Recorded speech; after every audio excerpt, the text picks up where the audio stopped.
morning again, and good afternoon, good evening, dear members of ISOCARP, RTPI, esteemed speakers, planners, ladies and gentlemen.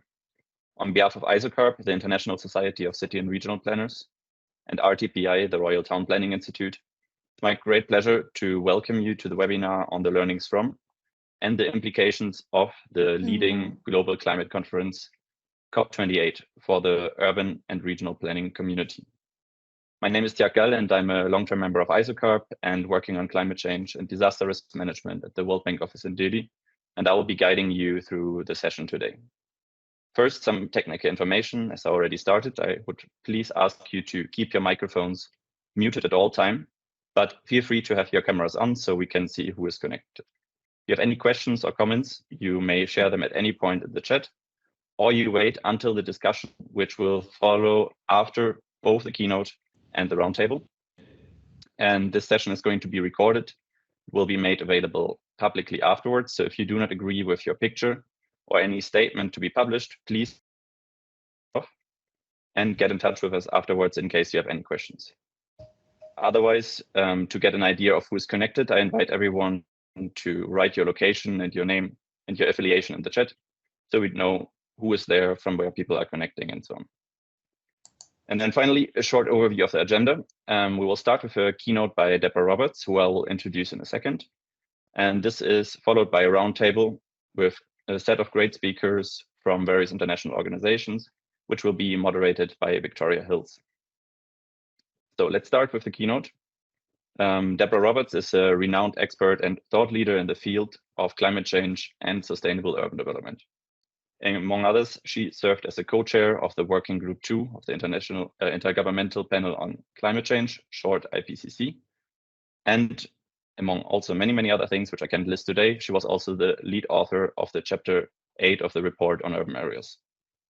She brings a wealth of knowledge and experience to the forefront of global discussions on environmental issues and has herself a background in urban and regional planning, and dedicating her career to advancing resilient and sustainable urban development. Her contributions extend beyond academia as she actively engages with policymakers and communities at many COPs, advocating for evidence-based strategies to address the challenges posed by climate change. She's also the head of the Sustainable and Resilient City Initiatives Unit at the eThekwini Municipality and honorary professor at KwaZulu-Natal, who was one of the contributors to our 52nd ISOCARP World Planning Congress in 2016.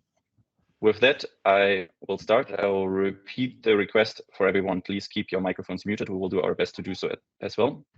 And Debra, the screen is yours. We are very much looking forward to hear from you and, most importantly, learn from you. Thank you. Wonderful, and good morning, good afternoon, and good evening, everyone. Just a quick logistical question. I'm getting a lot of pop-ups as people join the meeting, which is quite disruptive on my side. So if someone logistically can switch that off, that would be really useful. And while I work to share my screen with you, which I trust you can all see, just to indicate that while I have been involved in urban issues and worked for local government for many years, voila, I'm actually a biologist and chemist by training. So I'm one of those natural scientists who sort of masquerades in a variety of different forms.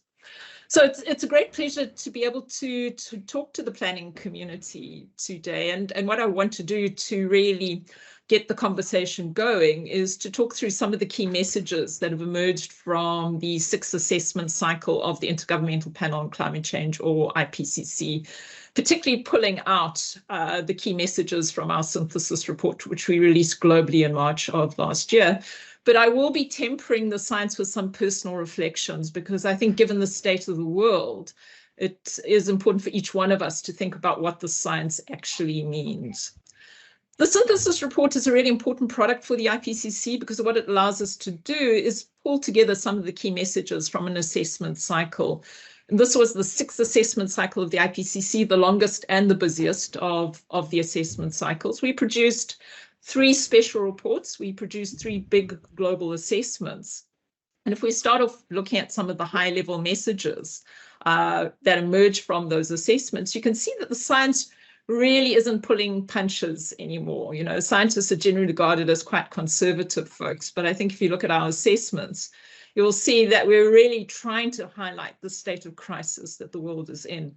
Our key finding is that our current trends of emission and certainly our development choices are just simply incompatible with a sustainable and equitable world.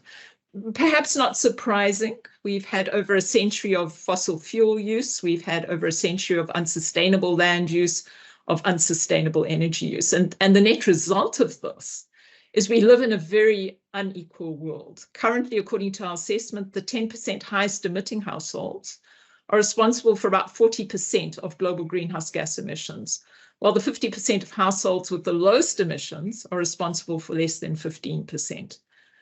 We also live in a planet that's changing very, very rapidly. The global surface temperature has increased faster since 1970 than in any other 50-year period over at least the last 2,000 years.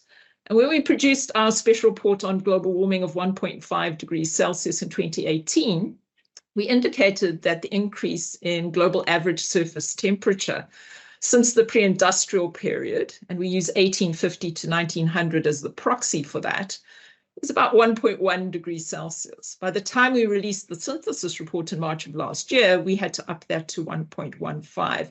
Might not sound like a big change, but I'm hoping you'll understand by the end of the presentation why that is significant.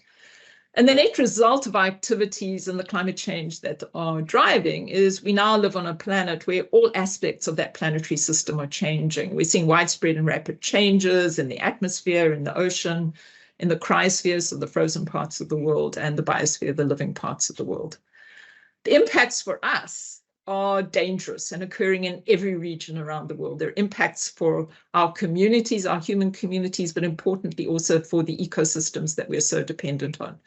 We're seeing an increase in the intensity and the frequency of heat waves around the world, both on land and in the ocean. You would have seen a lot of media play around heat waves in the ocean, which is resulting in heat-related mortality. In heavy rainfall events, just before the start of this particular session, we were talking about the floods that occurred in Durban in 2022, twice as likely to have occurred because of climate change, has devastated the city. We still haven't recovered. We've also seen an increase in the intensity and frequency of agricultural droughts. The proportion of tropical cyclones has increased. We're seeing reduced water security. Currently around the world, about half of the world's population experience water scarcity, at least on one occasion during the course of every year. We're also seeing acute food insecurity. Millions of people around the world are subject to food insecurity, particularly in Africa, in Asia, the least developed countries, South and Central America, the small islands, and the polar regions. We're seeing a growth in agricultural productivity being slowed. So Africa always has food insecurity issues. On our continent, the productivity of agricultural production has decreased by 34% since 1961. We're also seeing a reduction in fish and shellfish yields because of the increased temperatures in the ocean, because of the increased ocean acidification. We're seeing intensified impacts in the world's cities, not only because of extreme heat, but also because of flooding. That's leading to a loss of infrastructure and livelihoods. And we are seeing economic impacts for climate-exposed sectors, so sectors like agriculture, forestry, fisheries, energy, and infrastructure. What our assessment shows us is, yes, we're aware that there's a problem. Yes, we're aware that we're the cause of that problem, and we are responding. But unfortunately, we're not doing enough. The pace and scale of what is being done so far and our current plans are simply insufficient to tackle the climate change crisis. We've got two key fronts on which we're acting to deal with the climate change challenge. The first is adaptation. So that's about adjusting to deal with the already experienced and anticipated changes in climate and the impacts from that climate. What our assessment showed us is that adaptation has progressed across all sectors and all regions that we assessed, but it remains fragmented, incremental, and sector-specific. So we've got a very large adaptation gap between what we should be doing to adapt to climate change and what we are doing. And if we stick to business as usual, that gap is going to continue to grow. Where we've seen effective adaptation to climate change up until this point is largely in the agricultural sector. We've seen it in on-farm water management. We've seen it in soil moisture conservation. We're seeing an increasing take-up of things like ecosystem-based adaptation in urban areas. But the big message here is we cannot adapt our way out of this problem. There are real limits to adaptation, and they can be hard limits. So where there are no options to deal with the potential unavoidable loss. And that generally occurs where you've got things like physiological limits, where it's simply just too warm for something to survive. We've already got a whole host of ecosystems that are at risk. So, for example, the warm water corals are well known, the coastal wetlands, the rainforests, the polar and mountain ecosystems. But we've also got soft limits to adaptation. And this is where there are options to avoid intolerable risk, but they can't be accessed. And our assessment showed us that small-scale farmers and households in coastal regions are hitting soft limits because of the lack of finance and adequate policy support. Adaptation finance, and if you follow the climate change negotiations, you'll know is always a bone of contention because only a small portion of globally tracked finance actually still goes to adaptation. Our assessment also showed us that we can detect maladaptation now emerging. So adaptation interventions undertaken that are generating unintended consequences. So as the world gets warmer, we might put more air conditioners in our places of work and in our homes. And depending on how they're powered, they could generate more greenhouse gases and continue to drive climate change. Really important to recognize that even with our most effective adaptation put in place, we are not going to be able to prevent all losses and damages. So losses and damages are now an inevitable part of our future. We can no longer avoid them. The second major front on which we are acting on the climate change problem is mitigation. And this is about reducing our greenhouse gases and increasing the sinks that absorb them. What our assessment showed us is that policies and laws have expanded, but the government pledges related to greenhouse gas emissions announced before the Glasgow COP in 2021 make it harder to limit warming to below 2 degrees Celsius. And there are also substantial gaps between the pledges that have been made and what is actually being done on the ground if we look at what was implemented in 2020. Now, these dates of 2021 and 2020 are in there because the IPCC in its assessment has hard cutoff dates in our assessment. But if we look at some of the more recent literature, so a very important paper came out in 2023, which looked at emission projection ranges under current policies and current pledges with net zero. There is someone with an open mic, if they wouldn't mind closing their mic. So this piece of research looked at current emission projection ranges, and what it showed us is if we implemented only domestic policies, so domestic policies within the context of nation states, we could expect to see an average increase in global surface temperature on the order of 2.6 degrees Celsius by the end of the century. If we improve that by including the high confidence net zero targets in that, that would drop to about 2.4. But it's only when you have the entirely unrealistic, to my mind, package of implementation where we see current policies implemented, plus all of the NDC targets. So those are the nationally determined contributions, the climate plans that nation states put into the UNFCCC as their commitment to achieving the goals of the Paris Agreement. But those come in two forms, conditional and unconditional. So unconditional can be moved forward easily. Conditional indicates that the nation state is saying, I'm prepared to do this, but I can't do it without money. I can't do it without technology transfer, and I can't do it without capacity building. And a lot of the NDCs are conditional. So we would need all of those implemented together with all of the net zero targets. And if you look at the net zero targets, some are highly credible, others have a much lower credibility. In fact, the bulk have a low level of credibility, about 90%. They're not locked into law, there are no resources. And it's only when you put that totally unrealistic implementation package together that you get down to about 1.7 degrees Celsius. All of these are outside of what was agreed in Paris. In Paris, when we were negotiating, we agreed to achieving well below 2 degrees above the pre-industrial levels, but also pursuing the efforts to limit global warming to 1.5 above pre-industrial levels. So really not surprising that the technical dialogue of the global stocktake, and the global stocktake is the mechanism in the Paris Agreement by which every 5 years we look at what we've achieved to see if we're on track to implementing the Paris goals. That concludes that the world is not on track to meet the long-term goals of the Paris Agreement. If we look at mitigation to date, what we have seen is expanding policies to reduce greenhouse gas emissions at a variety of levels, international all the way through to subnational, an increasing number of technically viable and increasingly cost-effective options, so things like solar and wind energy.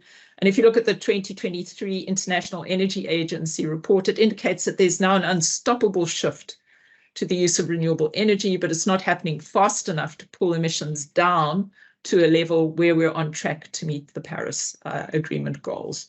We've seen an increase in electrification of urban systems, reduced food waste, but we're still seeing lags in adoption of low emission technologies in developing countries. And this is because of the usual problems, lack of finance, lack of technology development and transfer. And even in the realm of mitigation, where we're spending the bulk of our finances in addressing climate change, the finance flows fall far short of what we need. We need about 3 to 6 times what is currently on the table to meet the Paris goals. And so the conclusion of our assessment is we find ourselves very ill prepared for the hazards and extraordinary threats we face today and in the future. What of that future? Well, the science has advanced sufficiently that we can understand what the future might look like depending on the choices we make today. The one big message, which for me is the most worrying, because our efforts to reduce those greenhouse gas emissions through ambitious mitigation have simply been insufficient. The increase in global average surface temperature is more likely than not to reach that level of 1.5 degrees in the first half of the 2030s. Subsequent to our assessment, this level of analysis was run again with updated data sets, and scientists are now saying that we will potentially cross 1.5 in 2029. So we can see D-Day is coming fast. What really worries me when I talk to a lot of policymakers and people not from the scientific community is they seem to have locked in their mind this idea that a world at 1.5 degrees of global warming is a safe, happy, healthy world. That couldn't be further from the truth. If you think about the world that we're currently in, which is 1.15 degrees of global warming, it's a world in which we're seeing continental scale wildfires. We're seeing extensive droughts, heat waves, and floods. If we're able to get off the carbon superhighway at 1.5, know that we will be in an even more dangerous world at that particular point in time. And the reason for this is simple. The risks, impact, and the related losses and damages that come with that literally increase with every small, tiny, minuscule increment of global warming. So that tiny increment I told you about between the beginning of the cycle and the end of the cycle really counts. There's also a double whammy in this, in that we are now determining that high risks occur at lower global warming levels than we previously thought. So if we look at a world where emissions continue to grow, that means further warming. That means every part of the planetary system will continue to change, and every region will be impacted in different ways. We'll see an increase in the intensity of tropical cyclones, for example, the continued melting of ice and snow, which will drive sea level rise. That in turn will drive coastal flooding. We'll see biodiversity loss and a whole range of human health related impacts. We also see changes in extreme becoming more obvious. You know, living here in the city of Durban, I can literally see that. It's, you know, my own house was flooded as a result. It couldn't be more personal than that. And we'll see compound and cascading risks emerging, which are far more difficult for us to manage. As I stressed before, we're not going to be able to adapt a way out of the problem, and losses and damages are now part of our future. That's inescapable. The problem is they're going to disproportionately affect the poor and vulnerable and the vulnerable ecosystems. But actions we take now can help make a difference in reducing the losses and damages. So why are all these limits out there? Well, adaptation options become more constrained and far less effective the warmer the planet gets. And there are real adaptation limits. So we speak a lot about ecosystem-based adaptation, but you lose that adaptive capacity if it gets too hot for those ecosystems to survive. There are also very real limits in the water system. So, for example, above 1.5 degrees of global warming, there'll be insufficient water on certain islands and mountains for people to continue living in those regions. Above 1.5, we'll see irreversible changes like species going extinct, entire ecosystems disappearing, particularly those vulnerable ones, the corals, the wetlands, the forests.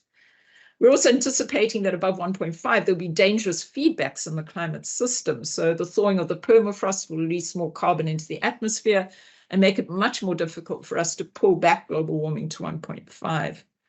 We already know from our assessment that we're committed to sea level rise over centuries and millennia. That's unavoidable. What we can do is limit the acceleration of that change. And we can anticipate severe infrastructural damage, particularly in low-lying coastal settlements. By the middle of the century, there'll be about 1 billion people living in low-lying coastal cities and in small islands that will be impacted by sea level rise. And so what we can see is the science is really clear. Climate change is an existential threat to us, our well-being, our livelihoods, and indeed the global economy, as well as the natural systems that are so critical and underpin both our development and our economy. But our assessment moves beyond just an understanding of the impacts and an indication of the financial needs. It really raised issues of equity and justice, because it's the vulnerable people. That 50% of households are responsible for less than 15% of the emissions, who contribute least to the problem, who are disproportionately and adversely affected by it. What our assessment showed us is we've got almost half of the world's population, 3.3 to 3.6 billion people, living in regions that are highly vulnerable to climate change. In a single decade between 2010 and 2020, deaths from floods, droughts, and storms were 15 times higher in highly vulnerable regions, so the global south, versus the global north, the more resilient regions. And exposure to climate hazards is increasing due to growing inequality, urbanization, and other trends such as migration. And sadly, it's those people who are most directly dependent on the land and the sea, so the small-scale farmer, the small-scale fisher, who are particularly vulnerable. So it's very clear that unless we put very strong climate action in place, losses and damages, again, are going to disproportionately affect people who are not causing the problem, those people in Africa, Asia, the least developed countries, South and Central America, the small islands, and the Arctic. And so when we released our special report on global warming of 1.5 in 2018, what we really called out to society was the unprecedented scale of the challenge we face as a society to keep global warming to 1.5 degrees Celsius. Unfortunately, since then, the challenge has just gotten greater. So what do we need to be doing? In this decade, we've certainly got to up the ante on adaptation action. We've got to accelerate that to close the adaptation gap. And there's certainly been some work on the global goal and adaptation at the recent COP. If we're serious about limiting global warming to well below 2 or 1.5, that means rapid, deep, and immediate reductions in greenhouse gas emissions. Our assessment showed us that emissions have to peak in 2025. That's correct, next year. They should already be going down. I can't see how that is at all possible. We are currently spending $7 trillion every year on fossil fuel subsidies. Last year, another record was reached in terms of the concentration of carbon dioxide in the atmosphere. It's at a record level now of 418 parts per million. Bear in mind, for the majority of the evolution of our civilization, it's been below 300 parts per million.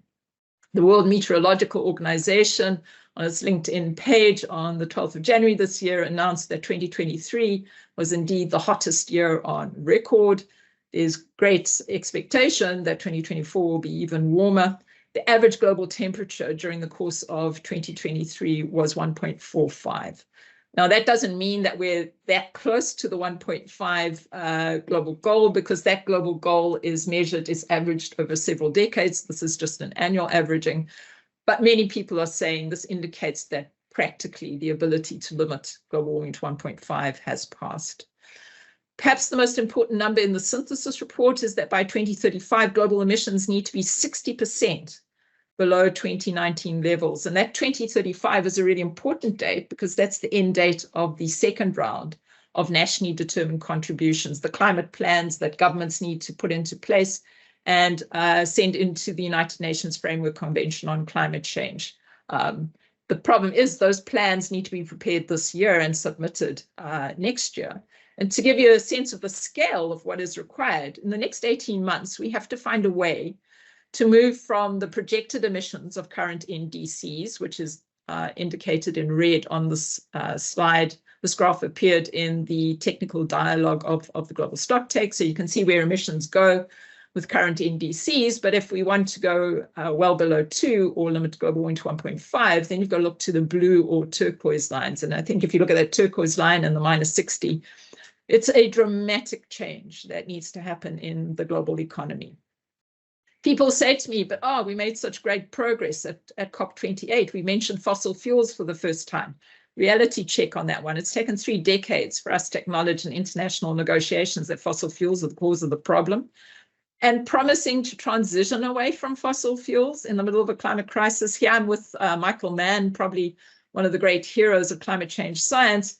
According to him, promising to transition away from fossil fuels in the face of the climate crisis, it's a bit like being diagnosed with diabetes and promising your doctor you're going to transition away from donuts. Quite frankly, it's just not realistic. So what does our scientific assessment show us? Well, the extent to which current and future generations will experience a hotter, dangerous, more different world really depends on the choices we make now in the near term. Unfortunately, the baby boomers who've been the cause of a lot of the problem are going to get away with a hot and sweaty retirement, but their children and their grandchildren could face real existential conditions, existential threats under high emission levels. We could be looking at a world heating to 3-4 degrees Celsius. Our assessment showed us that if we didn't change what we are doing dramatically, we could see global warming of 3.2 degrees Celsius by the end of the century. And so our final message is every decision matters. Every decision you and I make individually in our professional lives matters. We've got this very small, narrowing window to enable climate resilient development, to enable the ambitious adaptation and mitigation, together with the sustainable development that is required. Some people feel that the window is already closed. What we need to recognize is the enormous responsibility we bear, because the choices and actions we all take now will literally have impacts, not only now, but for thousands of years still to come. My personal view on this, and it's certainly challenged by some of my other colleagues in the sciences, I'm a pragmatic person. I've been in local government for 30 years. I'm with Carl Sagan on this one. Rather embrace the hard truth than a reassuring fable. In my world, I can only see the goal of 1.5 as a reassuring fable now. For me, the science is clear. Yes, indeed, we are acting, but it's not fast enough. It's not transformative enough. It's unlikely to deliver the ambitious drop in emissions that we need by the end of this decade. I think there's a real responsibility for us to think about a new plan A, which enables us to live and manage living in a world where these climate change goals are exceeded. How do we limit the overshoot? How do we survive in that world? And I think we need a new toolbox to deal with that. And I suppose for the planners, what would your toolbox be in a post 1.5 world? Thanks very much. Thank you very much, Debra. I think this has been a great overview over many of the important topics. And I really like the analogy with the window. So let's see if the window is still open, how long it will stay open, and what tools planners will need. And for that, I will hand over now. So I hope there will be a lot of questions and comments from the people who are also there. Don't hesitate to put them in the chat now. Otherwise, there will be a Q&A discussion after the roundtable. And with that, I hand over to Victoria. And just before doing that, so Victoria, she will be moderating the roundtable. But just a quick introduction. So Victoria Hills is the Chief Executive of Royal Town Planning Institute, RTPI, with over 20 years of experience in planning, transport, organizational leadership, and development, always working towards planning great livable places. And additionally, she is an expert on London's urban governance, having worked for several of the mayors there, has been working as the head of transport for the Greater London Authority and many other things. So very glad to have you here. And Victoria, over to you. Thank you very much for that very kind invitation.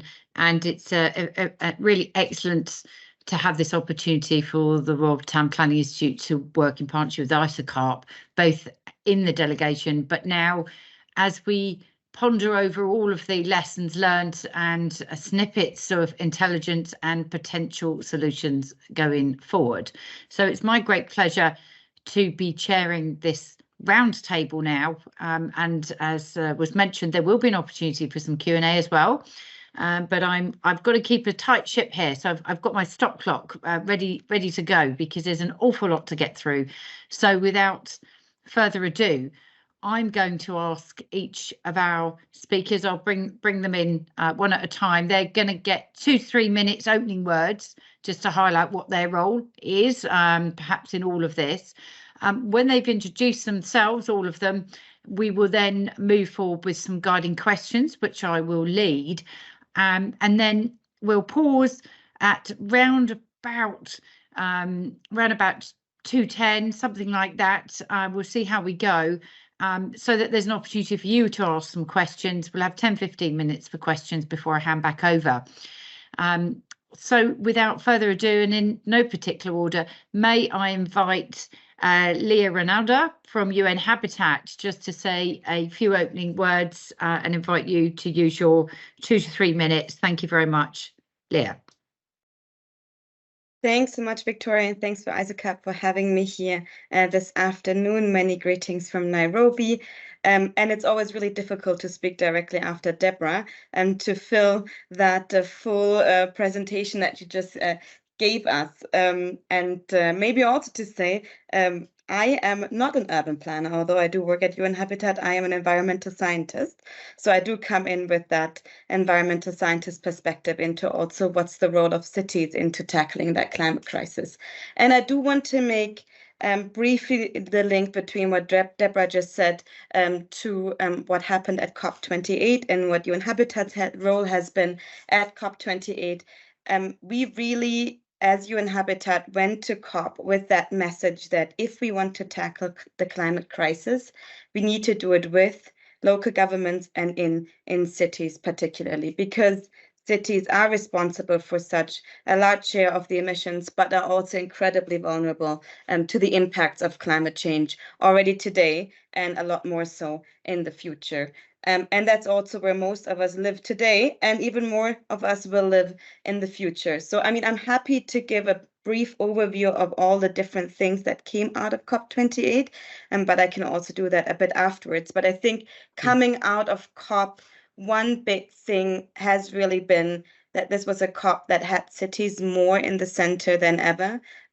I think it left many people from that cities and climate community, in that regard at least, somewhat inspired that there is a role for cities moving forward in that entire global process and in these debates. And that has, of course, to do with the first Local Climate Action Summit, with a second ministerial meeting on urbanization and climate change, but also just a record number of mayors and local government representatives really being on the ground in Dubai and bringing that message home. And with that, brilliant. I'll hand over to you, Victoria. Well, thank you very much. And actually, Lea, you've very helpfully now set the bar that I'm going to ask each of our panelists here as they're introducing themselves to pick that one thing. And having been there myself, I would not disagree with your thing. Absolutely, cities definitely were having a moment. They arrived. So next up is Goksen Sahin. From the ICLEI. Can I ask you to introduce yourself? Very good to see you. Thank you.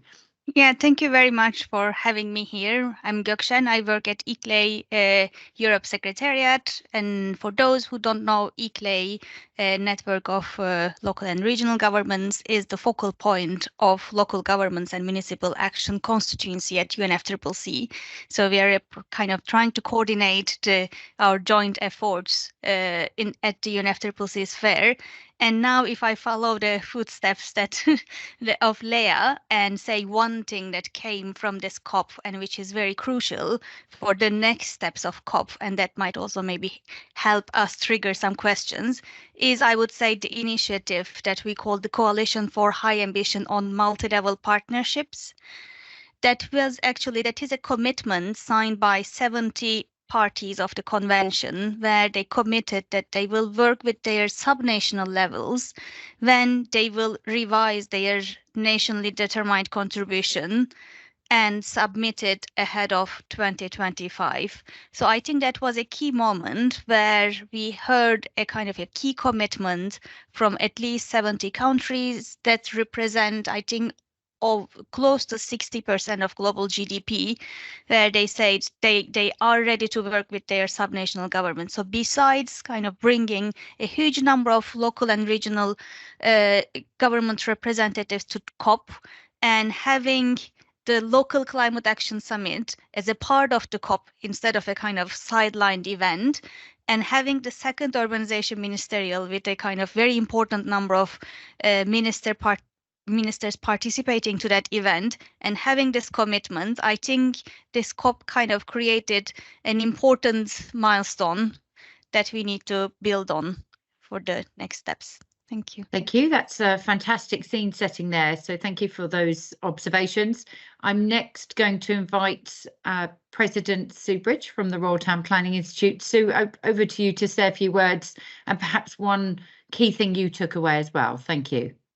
Thanks, Victoria.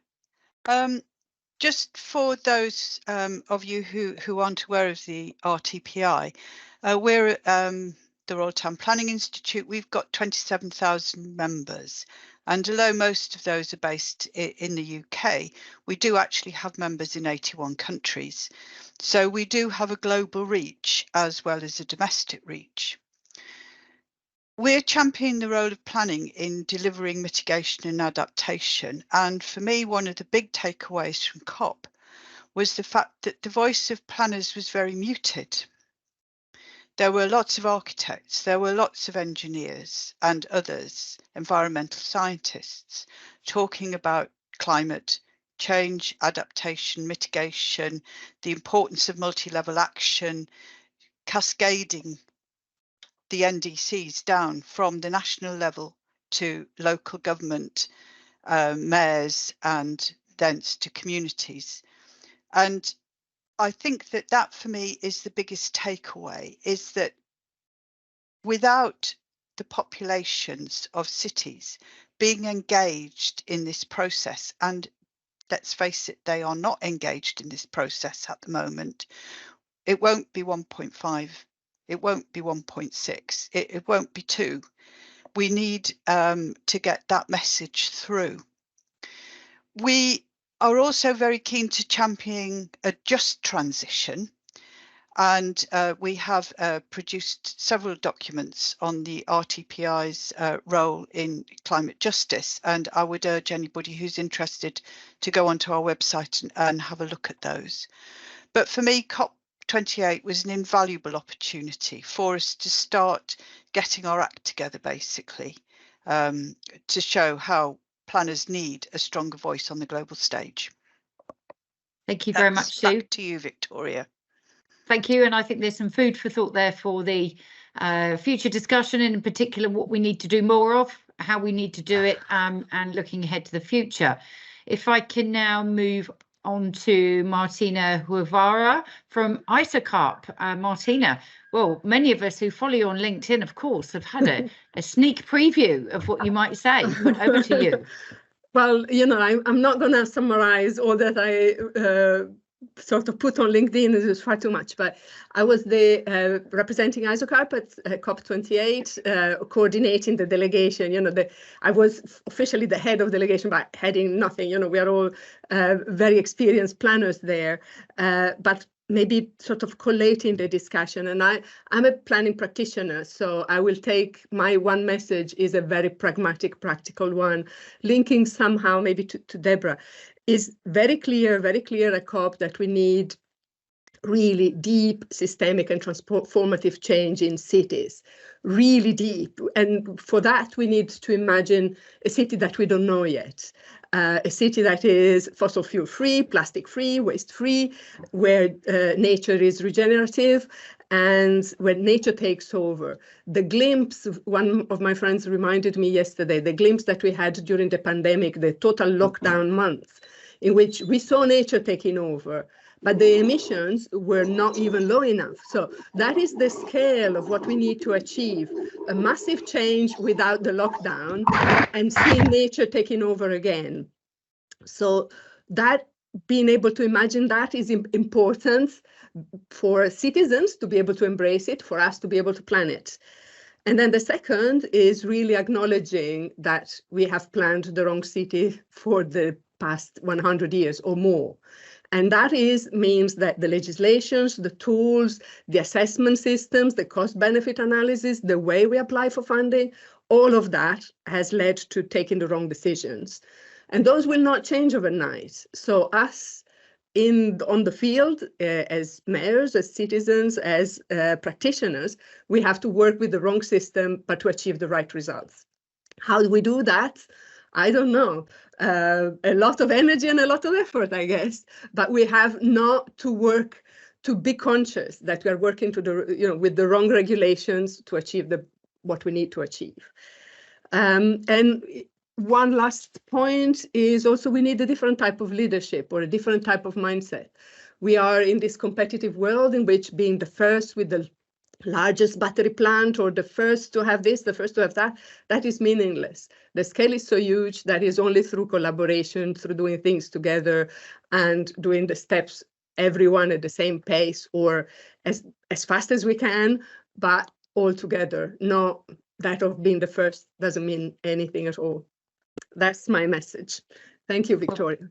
Thank you very much, Martina. And of course, I should say that Debra Roberts is very much part of this panel discussion as well. But Debra, I've got strict notes here that you've already introduced yourself, so we're not going around that again.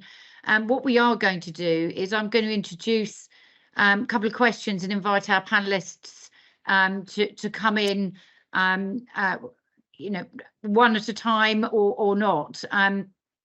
But what I would say is well done, everyone who's on the line. You're all behaving yourselves immaculately, turning your cameras off. So the only people I can see on the screen are the panelists. So this ISOCARP convened group is very well behaved. I'm extremely impressed, with the exception of one camera I've seen on and there's nobody there. So I'm not going to name him, but he might work out who he is in a moment if he comes back.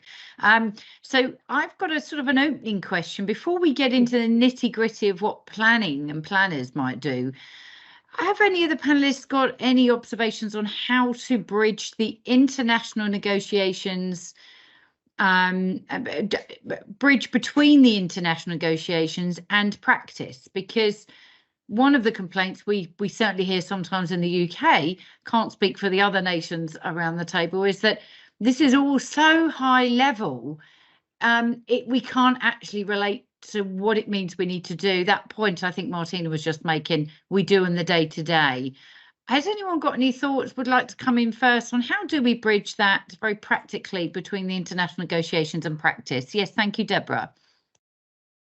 Yeah, so thanks very much for that question. I think there are some opportunities here, and here I really want to underscore the message from Martina. We need to do things so fundamentally different that it's going to be uncomfortable. One of the first bridges that will be built is going to be a scientific bridge. In this assessment cycle, the IPCC is preparing a special report on cities.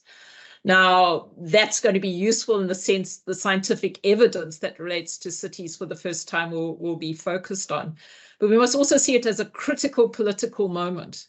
The reason the IPCC is so successful is that its reports are approved by 195 governments. So this will be the first time that climate science looks at the city level. It then presents this incredibly strong political platform for cities to use to advocate on behalf of greater support around finance, technology, capacity building.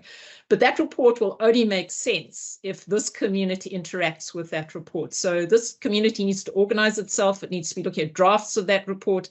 It needs to be bringing the real reality check, because as much as I love my scientific friends, some of them are not really as connected to the real world as they need to be. And so I think that reality check is really important. But a really big problem for the COP, and this is what struck me when I first joined the negotiations many years ago, is when I went to register. Here I am, a local government official, but I'm in a line registering along with Indigenous communities, with farmers, with women's groups, but I'm coming from a sphere of government. The real revolution that needs to happen is that local government needs to be drawn to the table in terms of the negotiation themselves. And certainly we can feel comforted that there was a greater focus on us at COP28 with the local climate action summit, with the ministerial, with the CHAMP initiative. But these are all things outside of the negotiating halls. Until we're actually in the negotiating halls, all the rest are placebos. Yeah. So don't be conned by them. And that political change is something that needs to happen. Well, it's a seismic change, if I may, Debra, and it's a really helpful point there. And sorry, can you just clarify for us when that report, the report's coming out on cities again? Yeah, it should be out at the end of 2026 or the beginning of 2027. So, you know, again, the planning community should be organizing to watch, because the IPCC's website notifies when drafts are available. You can register as expert reviews, you can submit group reviewers, and certainly there are many of us who would be willing to help the planning community understand the process so that that voice can be heard.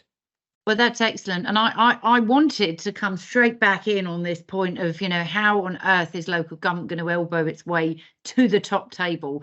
But your comments have provoked a plethora of new hands going up. So I'm going to defer to our panelists. And in order, I'm now going to bring Sue Bridge in. Thank you, Sue.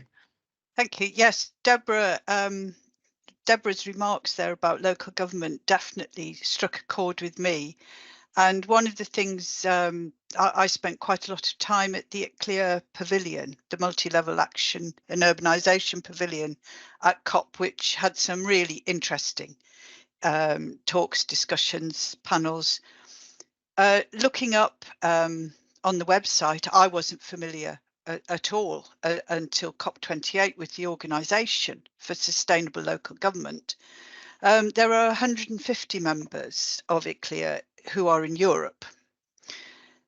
Of those, only 5 are based in the United Kingdom. And I think that that is one of our jobs, is to encourage our cities, particularly our mayoral authorities, and London in particular, to get involved at the international level, to put pressure on local government, on national governments, to improve their devolution of their NDCs down to the local government and community level. Thank you, Sue. Powerful thoughts there. We're all up for more devolution. It's just it's difficult to get it in a meaningful sense sometimes. Certainly in the UK context, I will caveat that. Moving on to Lea now. Some observations, comments from you on this bridging the gap question, please. Thanks so much. I mean, I think I first want to pick up on that topic of local governments not being at the table. And one of the things that UN Habitat is working towards is, of course, that's including local governments, but also ministers of housing and urbanization, because they're also not part of the table. They are actually the ones that will need to translate lots of these findings and these outcomes and these statements at COP into their housing portfolios, into what they're doing in urbanization, sustainable urbanization, and so on. And they have no clue. I mean, many have come at COP28 for the first time to a COP, and just as a bracket, many are overwhelmed with what that actually also means. We are working at UN Habitat towards making this a mandated meeting. That's our medium-term vision, to really ensure that this is a meeting that gets anchored within the UNFCCC processes, to really make that link happening and showcasing that importance of cities and climate change. So that's the one thing. Then the second thing I wanted to pick up on is, I mean, many local governments might also be struggling to become part of the party delegations of their national governments, maybe because of political processes. And also, just to add, it's not only the local governments, it may also be youth. I spoke to one youth representative, and I'm not going to name and shame the country, but said the government cut them out of the delegation, all the youth representatives. So they had to find other ways to be able to attend COP. So how can we make sure that there is a more inclusive also delegation as part of the party delegations attending COP? Because we also all know that for many national governments, these decisions on what they're going to discuss at COP are not being taken a day before COP. That's month-long processes that will lead them there. If there are local governments part of that conversation at the start, then there might also be a stronger push towards ensuring that within that delegation, when they negotiate the outcomes, there will be a greater consideration of cities, local governments, urbanization in the negotiated outcomes. That's nothing that's going to happen overnight, by the way. I mean, I know that I'm very ambitious here. But then as a last point is initiatives like CHAMP. I mean, why do these matter? And it's actually also a question that I got asked a couple years ago, is like, why do cities even need to go to COP? And then for me, the answer is an initiative like that offers a hook. It offers a hook when people go back to their homes, to their countries, that the civil society, that local governments, that different groups can go and say, you've signed this initiative. What does that now mean for us here? How are you going to work with us in order to make that pledge that you made turn into reality? And that is, of course, for a pledge like CHAMP, but of course also for, in general, all of these negotiated outcomes. They really need to be taken home, and then otherwise it's just an outcome that has no action afterwards. And civil society and everybody plays a big role in getting that done.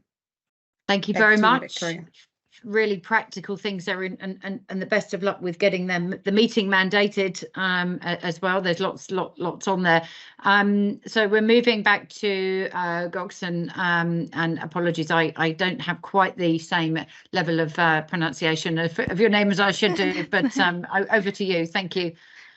No, that's perfect, and it's very practical for me to be after Lea for the second time, because she's doing half of the work for me already. So I wanted to come back to the point on why kind of these initiatives matter, because I think not only these initiatives, but we somehow at this COP managed to get a couple of mentions in some of the key outcome documents at COP, and it's worth mentioning them right now. So on the kind of loss and damage financing mechanism, I think that was a kind of landmark decision of this COP, where we kind of finally agreed on a loss and damage financing mechanism, which is providing direct funding to local and regional governments in the most vulnerable countries. And then secondly, the global goal on adaptation, it makes a kind of reference in several parts of the document that the local knowledge and the local capacities need to be taken into account when the adaptation plans are being developed. And then the third one, and then I will kind of link again what Lea said on how we take it home and then we make our homework at the national level to push for more inclusion of cities and regions, is the kind of, we have a reference in the global stocktake document, which is urging, I'm trying to find the text, which urges parties and non-party stakeholders to join efforts to accelerate delivery through multi-level, inclusive, gender-responsive, and cooperative action, where actually this is again a part of us. So it's like all the parties who joined this COP committed that they will work with their cities and regions through a multi-level action and multi-level governance. So I think that is a part of our homework, to take it there and make sure that this is we kind of ask for the space also at the national level to be able to deliver. So I think what Martina said in terms of thinking really new creative ways of designing cities and regions and showing that we can deliver to the national level, and it is also kind of supporting national and international agreements, is a good way forward. Thank you very much. And that segues neatly into Martina before we move on to our next question. So Martina, bridging the gap, we've heard some strong thoughts here. Very briefly. First, I would like to, I attended in the same capacity COP26 in Glasgow, and their cities were absent. There was a section on the built environment, but built environment was very much focused on the built fabric, the buildings, or transport as most. So the change in just 2 years of the political side or the presence has been enormous from my perspective. You know, seeing, I skipped Sharm el-Sheikh, but an enormous step forward. And that also means that for me, you know, coming back from COP, one comes back full of ideas and really thinking big. And I think that this is what our local government needs to do. Local governments are at the forefront, and they have to deal with people lacking services, with very practical things day to day. But at the same time, in this framework, in what Debra was describing, we have until 2035 to cut emissions by 60%. So one needs to really be ambitious and really be massive, thinking big at the same time as being able to be approachable and respond to the day-to-day problems that cities have. So that is a big bonus of the participation of cities in mass at COP, because that gives that framework and that political courage. Thank you very much, Martina, and I think that's very reassuring. I was also there in the margins at COP26, and you're absolutely right. Cities have sort of arrived now, which is great, and provides a great opportunity to build from. Before we go to the next question, just to say, if I did mention any times earlier, apologies, I should have been cognizant of the fact some of us are on different time zones. So just disregard that a little bit. I'll keep us to time. If I said 1 and 2, it may be that you're thinking, hang on a moment, that doesn't quite stack up. So apologies for that, because I'm on a different time zone to a lot of you. So, but moving on to the next question, and this really was kind of, okay, that's bridging the gap with the international negotiations, got to get local government. So let's presume local government now are at the top table. How can we, the royal we, as we say in the UK, support and prepare planning practitioners to implement at the local level? So let's just say in an ideal world, local government and national government, or rather national government and local government, are all playing very nicely together. And that may well happen in your jurisdiction already. I can let you know in the UK, we're not quite there yet, but let's just say they are, and they're all holding hands and agreeing to move in the same direction. Now on to that sort of very practical level, okay, things have got to change rapidly. I loved what Martina said earlier about we want to do the right thing, but we're in the wrong system. What do we need to do for our planning practitioners? What can we do? And Martina, I'm going to bring you in first on that. Thank you very much. I really think that we have to realize, I'm repeating a little bit what I said before, we have to realize that the system in which we work, the legislation, the frameworks, the way things have always been done, need to change, and they are potentially wrong and damaging already. They have led to the wrong type of cities, and therefore planning practitioners have to be very conscious of that. That we have to work to we are in a framework, in a legislative framework, but we have to go beyond that, and we have to have the courage to do that, and to question, and to be able to find a way through. We have not to forget that whatever is being planned now is going to be built in the next 10 years or so, and or maybe faster, but still, and then it's going to be there in this new world that we struggle to imagine. So the big road-based infrastructure systems, the big space that we give to the cars, the lack of nature, not making space for all of that.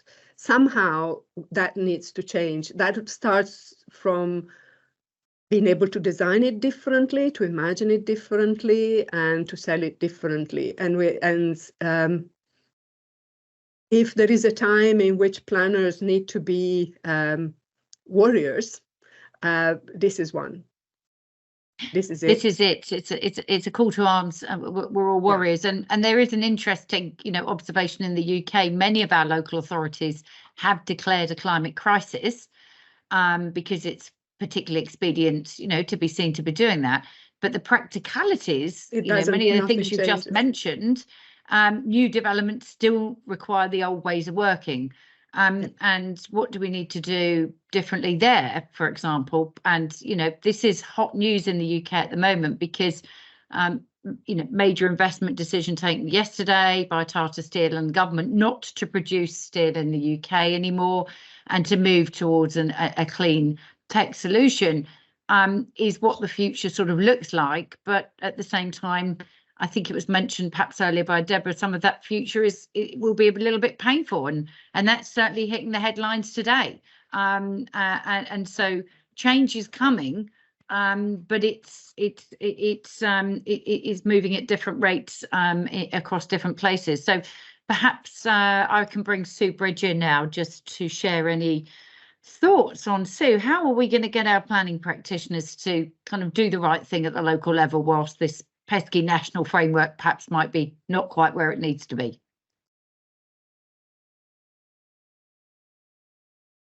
I can't hear you, Sue. Sorry. Sorry.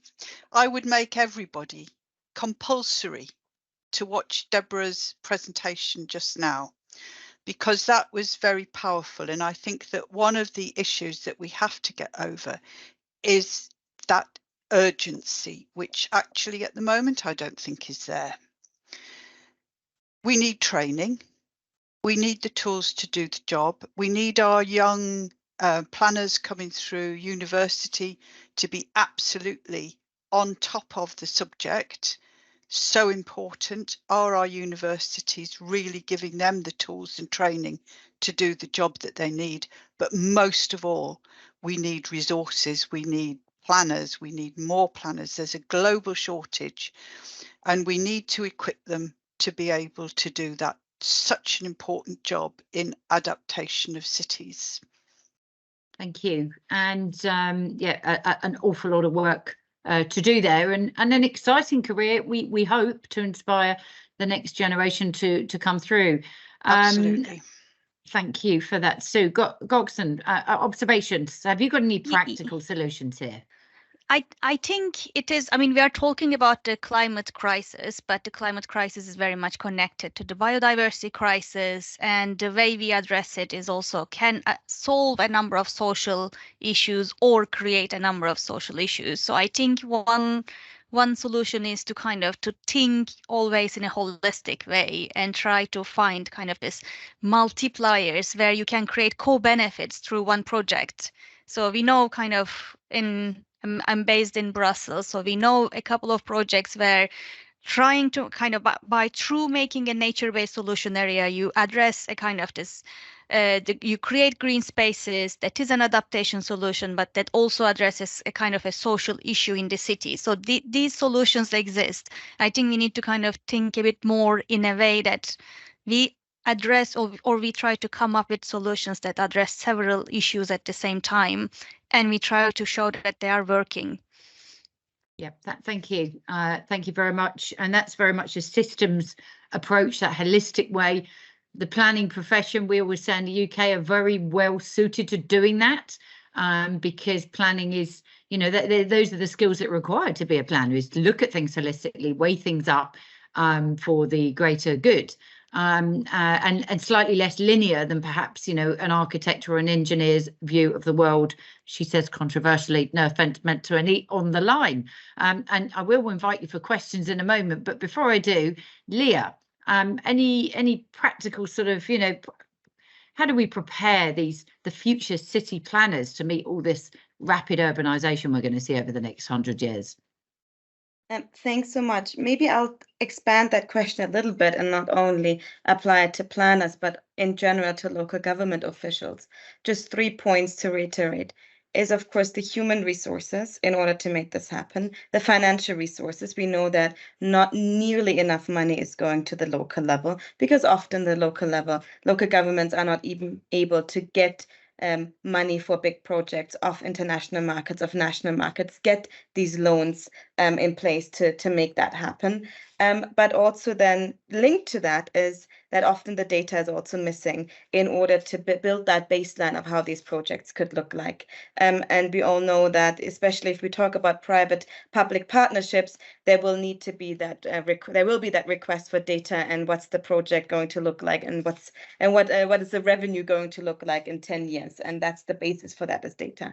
Second point is the link, of course, to training, universities, that for every urban planner, and actually I would even argue for everybody studying whichever profession, there needs to be a climate aspect incorporated in that. What can you do if you are, for example, working in as a oil installer? You know, you install boilers in houses. How can you also learn in your training to install a heat pump? These local skills will be necessary. So I'm going really from a broad range of professions that they need to have that climate aspect and thinking integrated. Second point is really also, how can every project that's being done in a city have a climate angle? We always think about, we need to put in a massive climate related project. But then we have these other projects that don't even have a climate thinking in them at all. Just to take you through an example from my hometown, and also many other cities, is there are streets being built that have no trees on the sidewalk. It gets incredibly hot. There are bridges being built, and the bicycle path stops before the bridge and continues after the bridge. This is like, where is that integrated thinking? And that's also some thinking that needs to happen there. And then the last part for me is always, as people working at the international level, working on that topic, is the part of communication. How can we ensure that we're able to translate that climate crisis into something really tangible for everybody? For many people, I mean, they will be like, well, it's going to get hotter. As Debra said, I'm going to buy myself an air condition. I'll be fine. But everything is interlinked. It's not only the climate crisis, the biodiversity crisis, it's a water crisis. It's all of these crises that are interlinked. And how can we translate that really to everybody, to every individual as well, in really tangible terms? As an example, I found that often speaking to people about air pollution has been really rewarding, in the sense of it was so tangible. Everybody understood air pollution in my city. It's like the fog, it's like having difficulties breathing in, and that can be a lever to really accelerate action and climate action that will reap these co-benefits that Goksen also talked about of addressing air pollution. Brilliant. Thank you very much. Before we move to questions, I'm just going to bring Martina in. I think you had a little add-on point, did you, Martina? Thank you. Oh, I can't hear you now, Martina. That's odd. Because sorry. If we need to have deep systemic transformational change, we also need systemic finance. We cannot be in a situation in any parts of the world where finance comes with a very short horizon, and in one part of the country finance 1 year, another part of the country finance the other year, and nobody with continuity. That is also needs to be rethought entirely. Thank you very much. I could say so much more on that, having sat through several bank sessions, but I won't. I will behave myself. And I will now, I've got another question to ask, but I'm coming up to the time when this is actually a good time to invite, if there are any people who have joined this excellent event who would like to come in and ask a question. Now, you all behave so beautifully, your microphones are off, your camera's off, but if you want to ask a question now, please could I ask you to put your hand up and I will bring you in order. That's somebody. Yes, so thank you. Firstly, if you wouldn't mind saying what capacity you're here, as a student or organisation or something else entirely different, and put your camera on. Audrey Tim, thank you. Hello, thank you very much for the opportunity to contribute to this programme.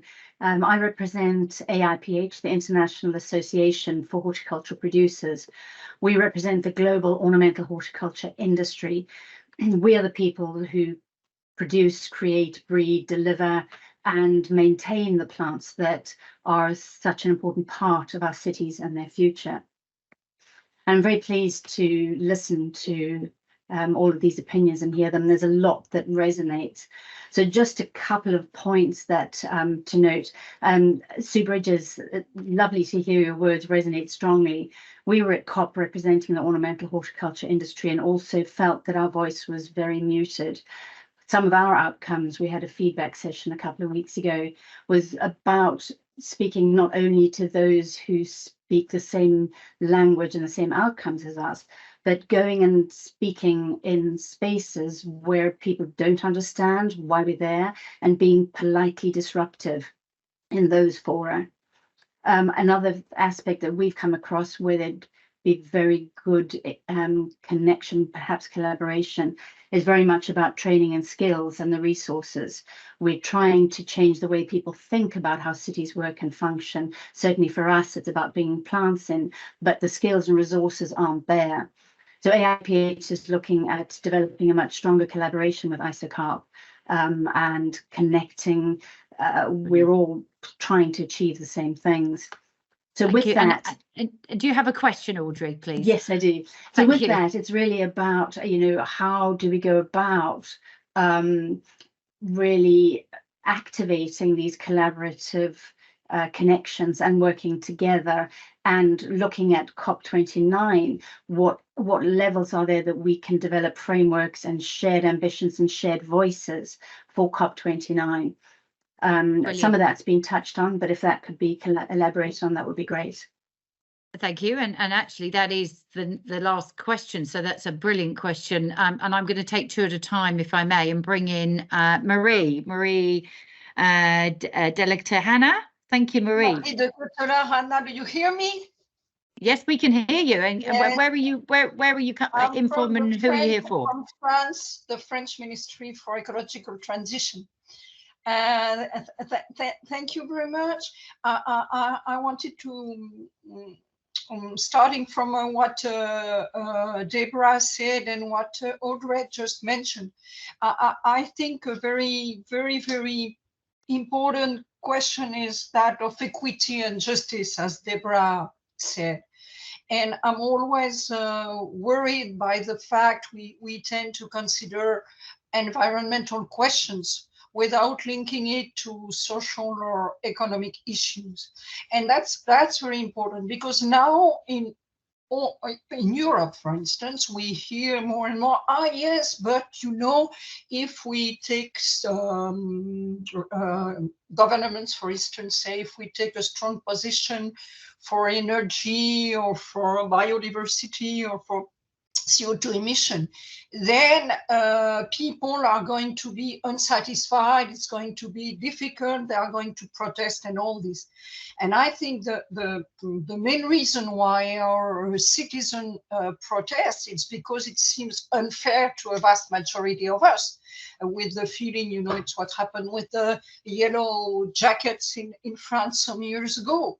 Why would you make an effort when it's already difficult for you to make both ends meet, while there are, as Debra said, 10% of households who are a major responsibility. For my concern is how we can, in urban planning, but with a wider scope, always take with us economic and social dimensions, because we work in very good work is done, but it doesn't converge. Thank you very much. I'm not the answer, but it's a very important question I wanted to share with you. Thank you. I'm making a note of these questions, because what I'm going to do is I'm going to take three and then draw a line and have each panelist give their observations on these three. So I'm finishing here on time. So I'm bringing in Bruce next. Bruce Steffel, nice to see you, Bruce. Could we have? I've got Elspeth now as well, and bearing in mind you're president or chair, Elspeth, you must have a question. Can I ask you both to be very punchy in your questions, please? So Bruce first. Sure. So when we as planners have been talking about climate action, we are talking about everything that planners need to do. When the guidebooks that have been written by some of our associations are saying we need to change transportation, housing, economic development, you go through the whole list. It's like it looks like everything we do. And realistically, we have to figure out what is going to be the most effective strategies and the most effective approaches to those strategies that are going to really make a difference in climate. And I think to do that, we're going to need quality assessments of how well these things are working. And realistically, we're what is the phrase? We're building the plane as we fly it. There's no time to figure out what works. And so I'm eager to hear panelists' ideas about how we do good evaluation research on these climate interventions, given the incredible time pressure. Thank you. Okay, thank you. Evaluation research, and then Elizabeth. Sorry, I called you Elizabeth. Apologies, Elizabeth. A quick question from you, and then I'm going to recap on the questions and canter around our panel. Thank you. Yeah, thank you, Victoria. I'm Elizabeth, President-elect of ISOCARP. I have a question in the same area. So we know that we definitely need to increase the pace and scale to address the climate emergency. So what would be a key area to address as a professional planning society, or what would be one big change we absolutely need to do? I'd like to hear some ideas. Okay, one big change. That was the punchiest question of all. So thank you very much. So just to recap for our panelists, I hope you've all been taking notes. I'm sure you have. But how can we ensure we're a bit more sort of collaborative and joined up for the next COP29, working with those near partners that we're not perhaps working with already? Horticultural was one example. The second aspect really relates to equity and justice. And how do we take the population with us so they don't go out with the yellow jackets or whatever saying this is not for us? How are we going to evaluate all of this in a meaningful way, bearing in mind we've got to go very quickly, and then your one big thing at the end. So I'm going to help you by going through the order that we actually the reverse order, if I may, because we'll go that way. We will go that way round. So back in reverse order. Why don't we go with Debra first? Debra, any comments on what you've just heard there? Yeah, and thanks for those questions, very interesting ones. I'll just drop in on three where I might be able to offer something. Certainly in terms of the socioeconomic issues, I think that's vital. You know, we talk about environmental tipping points. My experience in South Africa suggests that we'll hit social tipping points first, and then you've got no opportunity to tackle the environmental ones.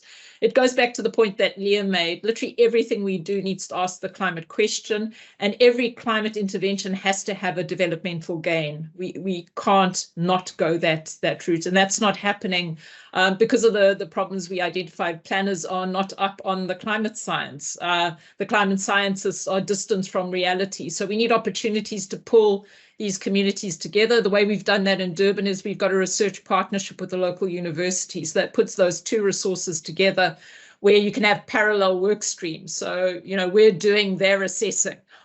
It's not perfect, but I think it's those sorts of new partnerships that are critical. Otherwise, society will take its own decision about what a justice transition looks like.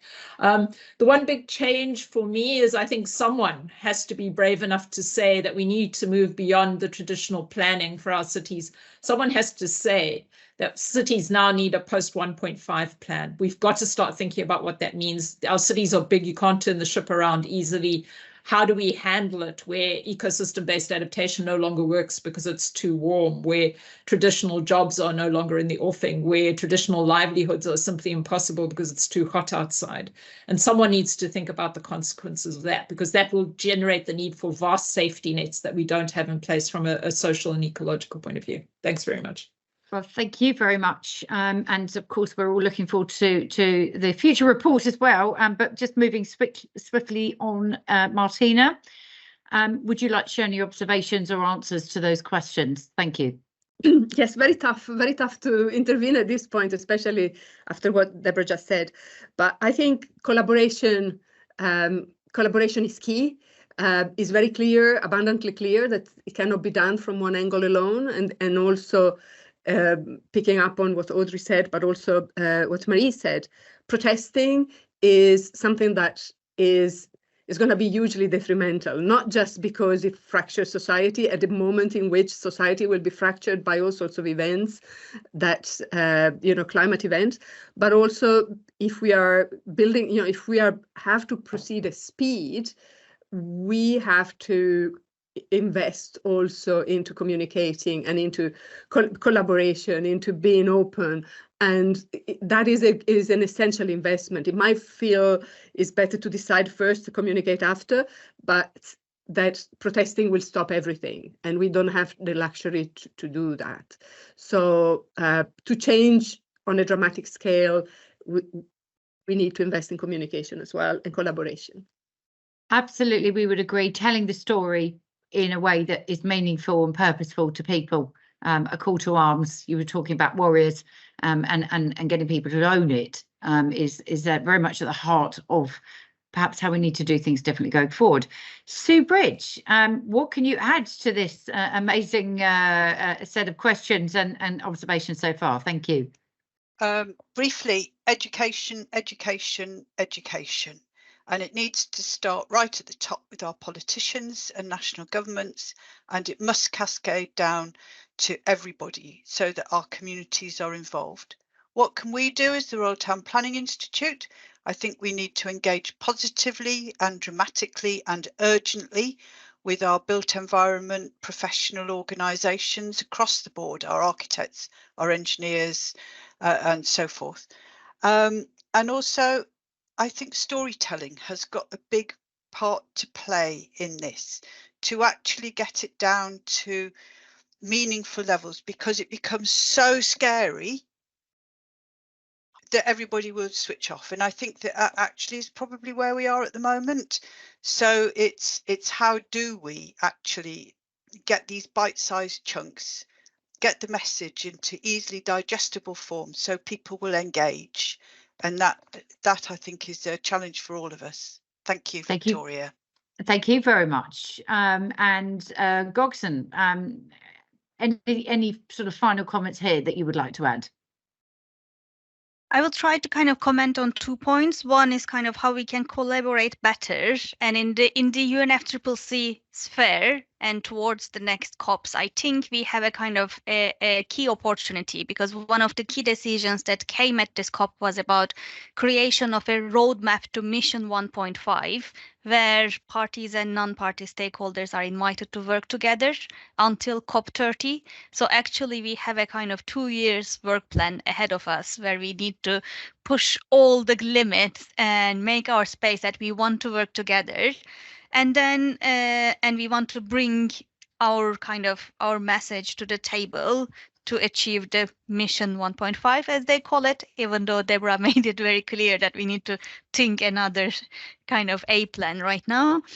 And then the second point that I want to comment on is the pace and scale, and what we need to bring a big change to kind of catch up with the pace and scale that that we need to achieve to address the climate crisis. I think we need to really push a multi-level governance and action approach, both in terms of planning and financing, because if we cannot plan together with the national level, and then if we cannot kind of finance the project that bring different co-benefits to society, then the scattered approach will continue, and then we will kind of continue having small projects that address one side of the problem, but not the whole problem, which is so intertwined and connected. Thank you. Very good point. And Lea, have you got a point in about 30 seconds? Because I've run out of road here, if you'll pardon the pun. Thank you. 30 seconds. Okay. First of all, equity, justice aspect is we need to shift also that discussion away of what is being taken away versus what we can gain collectively. We often think about, okay, if I can't drive my car anymore, and that's going to be taken away, but we can gain a city that's more livable, walkable, bikeable, green, and has trees. And that equity and justice discussion needs to be part of every single conversation, and also around climate, to ensure that also the most vulnerable are really being taken into consideration. Second point, cost of inaction. That's people think, I mean, if we don't spend today, we will need to spend a lot of money in the future. And just as a direct comparison, we're spending 7 trillion on fossil fuel subsidies per year. We need 4.5 trillion for clean energy every year. it shouldn't be, I mean, I know it's not a direct link, but the money is there. It's just about shifting that money. And then as a last thing, how can we build on that momentum? For us, UN Habitat, how can we strengthen the urban content of the NDCs in the next revision round? How can we use that CHAMP pledge as an entry point on the road to the World Urban Forum that we'll have in November, and then COP29 and COP30 in Belém said that they are working towards making this the most urban COP ever. So lots of hope on the horizon. Thank you very much. Some excellent closing points from our panel there. I will say that that was quite a tough mission to try and wrap all of that up so rapidly. But at this point, I need to hand over back to Tjark. I'm about 2 or 3 minutes over, but hopefully you'll agree I didn't do too bad a job there. Can I just ask us to share our appreciation virtually for our panel here, who are fabulous. And at this point, I'm handing the baton back for some closing remarks. But thank you all. Excellent. Lots of notes were taken. Thank you. Thank you very much, Victoria. And I wanted to say something smart to summarize the whole discussion, but this is impossible because there have been so much depth and so many different good ideas. So I will just repeat the thanks to all the speakers. Victoria, to you, because you did a great job really steering the discussion in the right directions and staying on time. So thank you very much for that. And before we close, I just want to give the opportunity to both Sue Bridge and Pietro Elise, the presidents of RTPI and ISOCARP respectively, just try to say a few words. And I know you were not informed about this question in advance, but if you can really try to pin down what actions ISOCARP and RTPI can do for the planning community in order to move in the direction which has been discussed over the last 1.5 hours, that would be great. Thank you. I will have to choose one of you. Thank you. So you go first, or Pietro. Thank you. Thank you, Tjark, and thank you, everybody. I mean, I'm so happy about the quality of the discussion, how dense was the discussion, all the topics that we were facing, and great. I mean, when I start my presidency now, I'm going to close this year, so 3 years ago, more than 3 years ago, one point was to transform ISOCARP into an ecosystem. What does it mean? That we have to open different satellites around our society. One of these satellites is this group on climate transition. We have the ISOCARP Institute, we have the society. We are a new group that is starting now on circular cities. And maybe this is, I mean, looking at the results of today, would say it was a good choice. Now, what's the future, Tjark? And thank you to Tjark and to Martina, and even to the collaboration with RTPI that actually was kicking off and making a reality what this just an idea, no? A group on climate transition. But now I see this group, and I see this group as an open platform. I mean, all people that are here today should, with continuity, be close to the activity of this group. I know that Tjark will have the responsibility in future of developing the activities of this group. I mean, you are really you have a lot of richness, a lot of good people around you. We have to make this now stable and sustainable. There are many occasions, and I'm not repeating all the ones that you already announced, but I will look a little bit more into the ISOCARP. There will be an international conference in the Philippines this summer, and there will be the 60 Global Congress in Siena in October. Please come with some ideas. I mean, all the room is there to continue to develop these topics. I would like, if you can send me just to go a little bit even on the topics that you discuss, even because I'm an urban planner, but originally my background is as an environmental engineer. So I'm very happy to see that finally things that we were discussing in the 90s are now in the political agenda. And would like just a little bit underline the political aspect of this COP28. We have an agreement. This is the most relevant success. In the last 20 years of crisis and conflict, there is the will of having an agreement. Now, let's be optimistic, no? I mean, to be optimistic means to be nostalgic about the future, nostalgic about a better future. And there are many things, but I like when we go into practice. So we have many tools. There we have to improve actually our capacity. I like what Sue Bridge said. I mean, we need more planners. I would say we need more planners prepared that have a clue about environmental issues, okay?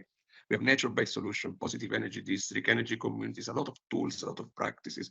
But do we have people prepared? I mean, if I look what I did this year, was just preparing people in public administration to have a clue about how to put these tools in practice. So capacity building is essential. Would like to go back even on what Martina said, we should be warriors in this period. I think, yes, we have to be really with a lot of energy, but not to forget that the planet is a mediator.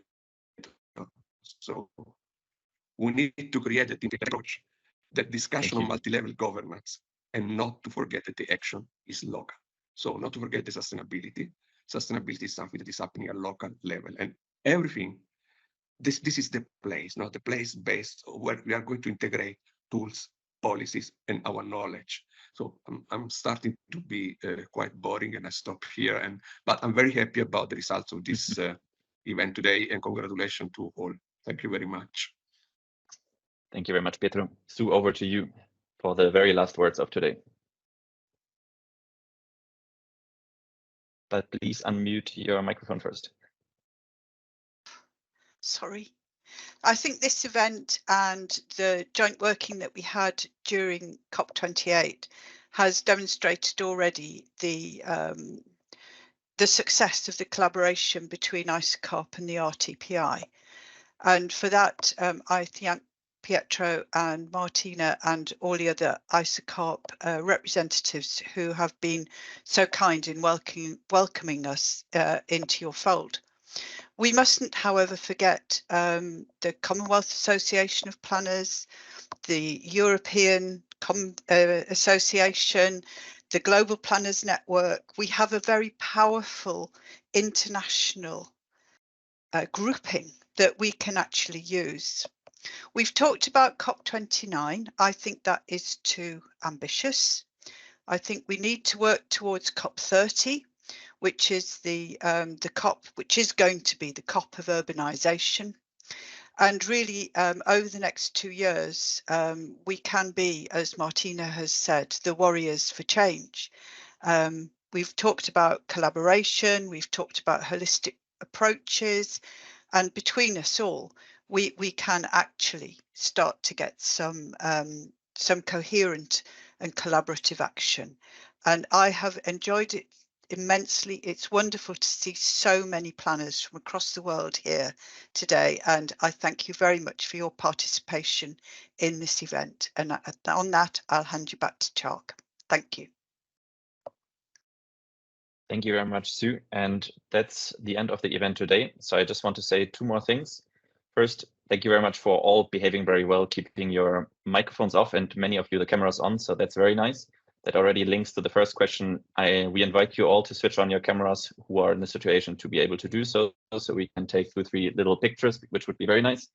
And then, of course, if you want to support RTPI, ISOCARP, and everyone else involved in this, remember what Debra has been saying about the report on cities. Will be ample, or there is ample opportunity to contribute, to review within the organizations. There's lots to do, so please reach out to us, have a look on the websites, join the organizations, join the next congresses, and let's make this a shared activity. With that, I will not say anything. I will just say, I hope we will take some pictures. I will do from my side. And it's been a great pleasure to have you here today, and I wish you a very nice weekend. Thank you, and bye-bye.